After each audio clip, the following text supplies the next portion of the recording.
Career ধ্বংস হলেও ফিলিস্তিনিদের পক্ষে কথা বলা অব্যাহত রাখার ঘোষণা দিয়েছেন হলিউডের জনপ্রিয় অভিনেত্রী হান্নাহ আইনবাইন্ডার।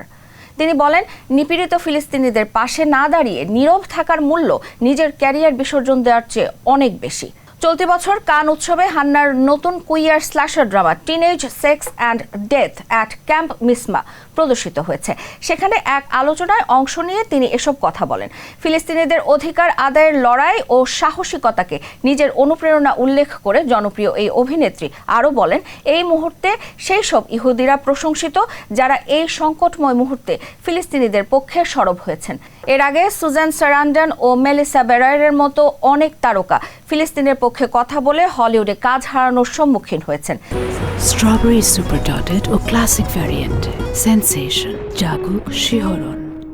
এ প্রসঙ্গে হান্নাহ দৃঢ়ভাবে বলেন, এই চুপ থাকার ক্ষয় বা মূল্য আরও বেশি, তাই নিজের ক্যারিয়ারের চেয়ে মানবতার পক্ষে কথা বলা অনেক বেশি গুরুত্বপূর্ণ। গেল বছরের অ্যামি অ্যাওয়ার্ডসের পুরস্কার গ্রহণের সময়ও হান্নাহ রাজনৈতিক অবস্থান নিয়ে আলোচনায় এসেছিলেন। মঞ্চে দাঁড়িয়ে তিনি বলেছিলেন, ফ্রি প্যালেস্টাইন। পরে এক পডকাস্ট সাক্ষাৎকারে তিনি মন্তব্য করেন, দুঃখজনকভাবে হলিউডে অনেক মানুষ তখনই কোনো ইস্যুকে গুরুত্ব দেয় যখন সেটি কোনো শ্বেতাঙ্গ মানুষের সঙ্গে সম্পর্কিত হয়ে পড়ে।